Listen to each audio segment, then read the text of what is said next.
Yes guys, welcome back to another video. Welcome to the George Benson Football Channel for 6 things that we learned from Chelsea 2, Sheffield United 0. A scoreline that actually doesn't quite tell the whole story of the way that this game panned out. After Chelsea's brilliant result on Wednesday night against Atletico, Thomas Tuchel rang the changes and Sheffield United, you can tell that in the Premier League, after, Chris Wilder leaves the club, you can just see that their lack of confidence, but in a one-off cup game where they've really got nothing to lose, to come to Chelsea and try and play, they actually did play pretty well. So credit to them. Before we get into anything though, we are creeping up on 184,000 subscribers here on GBFC. So if you are not yet subscribed to this YouTube channel, make sure you subscribe right now, turn on the bell notifications so that you never miss a video.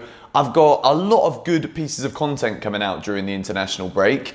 We got no more Chelsea now for 2 weeks, which is ever so slightly sad considering the incredible week that we've had. It's been perfect for Chelsea. Champions League win, Champions League draw was wonderful, and then we're through to the semi-finals of the FA Cup. Draw to be held later on today. I'll talk about how that draw ends up in tomorrow's Chelsea news video, but going back to the overall way that this game panned out, Sheffield United came, and as I said, had absolutely nothing to lose. Their league form has been a disaster all season long. It kind of hints the fact that last year they overperformed massively in the Premier League and overachieved, but they came to Stamford Bridge today, and I don't know if Chelsea were kind of like on a permanent hangover. I don't know if they decided to go out and have a few beers, which actually no, they can't do that. Maybe they're at home having a couple of cheeky bevies after the Champions League draw. Probably not. I mean, they're professional footballers. That's my job and your job. But Chelsea looks a little bit tired at times today. It was quite flat, and I don't think it was necessarily the fact that we made a lot of changes. I just seriously think that Sheffield United came and gave us a much harder game than we were actually anticipating. But nonetheless, we got the job done. We scored a late goal, and it almost could have been the polar opposite, Rhian Brewster comes on, and he's had an awful season, really. He's not been the man that Sheffield United thought he was going to be. He absolutely drills one past Kepa's right-hand side, and, well, off the flipping pitch for a goal kick, thank goodness, praise the bloody Lord. And then Hakim Ziyech goes down the other end and scores a wonderful goal to finish things off for Chelsea. But I want to start off today with box number 1 with a man who I put in the title of my preview, Christian Pulisic.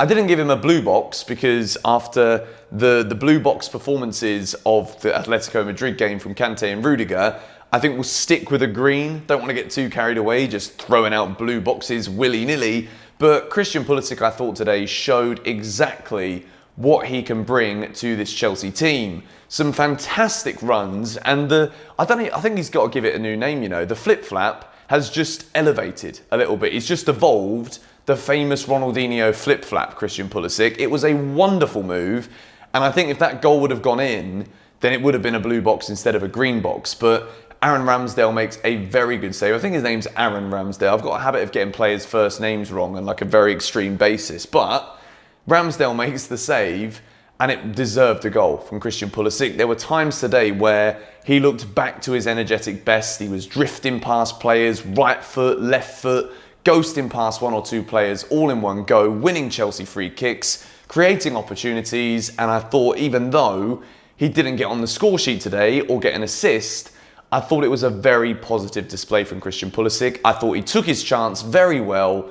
And when we play West Brom at Stamford Bridge upon the Premier League's return after the internationals, I think Christian Pulisic is definitely a shoo-in for a start. However, with Hakim Ziyech coming off the bench and scoring and putting in a good shift towards the end, maybe he will continue having to wait. I move into box number 2. I gave a yellow box particularly for the first half performance in terms of the service towards Olivier Giroud. Olivier Giroud, we all know how brilliant of a striker he is, but it's very often when the balls aren't being played to him properly that we can sit here and say that he was very ineffective. And I didn't want to give Olivier Giroud any kind of coloured box today because I genuinely think that Chelsea know that in order to get the best out of Olivier Giroud, it depends on the quality of service that is provided to him. So for that very reason, I think that Chelsea's game plan didn't quite work necessarily in that first half.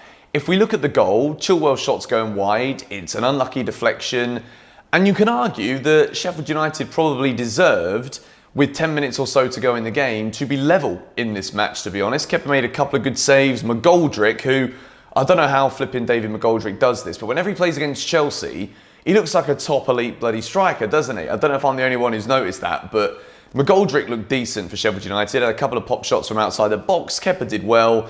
But all in all, I was quite frustrated with large portions of this game. The overall consensus of 6 things tonight is going to be very positive because it's a wonderful end to a wonderful week.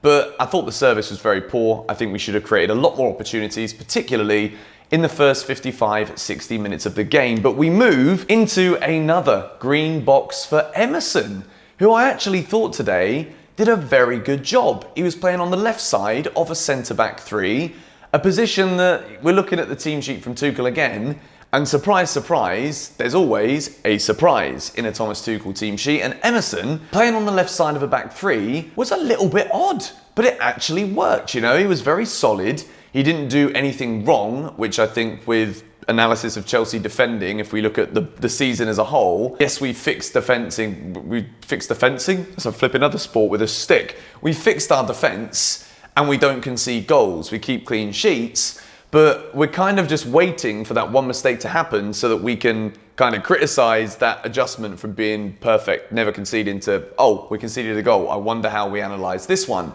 Emerson, I thought, was excellent, and I think it's a brilliant end to a great week for the lad. You know, maybe come the summer, he might not be a Chelsea player because he might want to move on and actually get first team football elsewhere, probably in Italy. But I thought tonight he actually did a very good job, and it is another great option that Chelsea have, that they can call upon Emerson in another position where he doesn't naturally look comfortable on paper, but he proved tonight against Premier League opposition that he actually is pretty comfortable in that role. I move into box number 4, and I think the best defender today was Kurt Zouma, playing in the middle of the back 3. I was quite surprised because we know that Christensen favours that central position, and throughout my whole life of watching Kurt Zouma and supporting Chelsea, I've always thought that Zouma is actually best in the right centre-back role. So I found it a little bit peculiar that Christensen moved over to the right, Zouma was in the middle. But I think credit to Kurt Zouma this evening. Oh, this evening for me and this afternoon for you lot. It's a nice one, isn't it, on a Sunday when it's at lunchtime? Kurt Zouma, I thought, was excellent at times today. I think he absolutely did not put a foot wrong again, which I'm getting very, very, very happy to keep saying this every single game that Chelsea play, that we look so solid defensively. And I think it all comes down again. I've not given him a box for Thomas Tuchel, but he definitely deserves one. It comes down to how well organised this Chelsea team are in terms of what we know we need to do tactically to maintain the shape, to make sure that players are in the right positions so that we don't give the opposition that many chances. And I think despite it not being the most brilliant, overwhelmingly great, confident display today from Chelsea, all in all, defensively, even though we gave Sheffield United opportunities and they might have deserved something from the game, I think Kurt Zouma was the standout defender. We move into box number 5, and you guys were going to kill me if I didn't give this man a box for coming on and scoring a quite wonderful second Chelsea goal to finish the game. As I said, Brewster looks like he's going to score. No, sir. Hakim Ziyech, the Moroccan wizard, comes on and he finishes with a plum, as they say in the trade.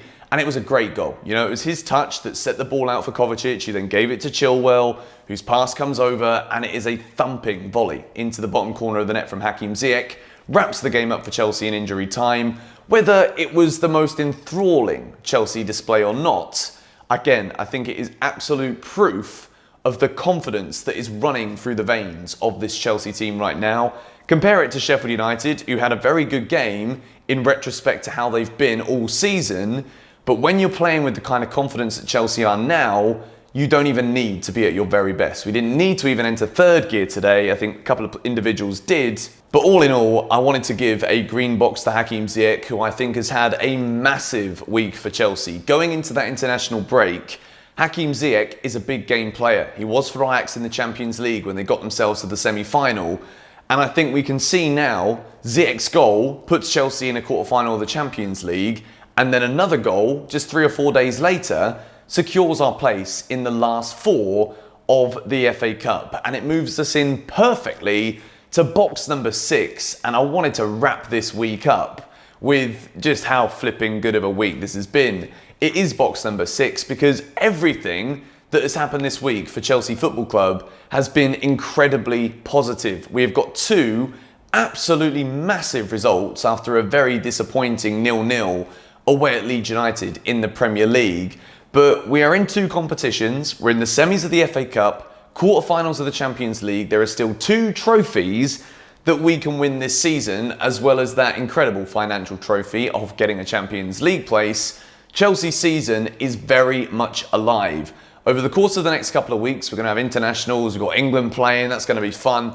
But I'm going to be talking a lot about Chelsea's end to the season, speculating a few things. Sure, there's going to be some news stories. I'm going to get a few people here on the channel to collaborate so that you guys can get a wider view of the Chelsea community and basically just showcase to you guys some of the people who I'm really enjoying in the Chelsea community at the moment. It's been a phenomenal week. I want to finish off by saying a big thank you for all the love and support. If we can get over to 184k from this video, that would be excellent. If you did enjoy it, be sure to hit the like button, and I hope you guys did okay on GBFC Selects. I haven't had a chance to check it yet. I don't know how I did, but don't think I did as well as I did the other day. I got like 17, 18 points. But anyway, thank you guys for watching. I will catch you all later. Come on, you Blues.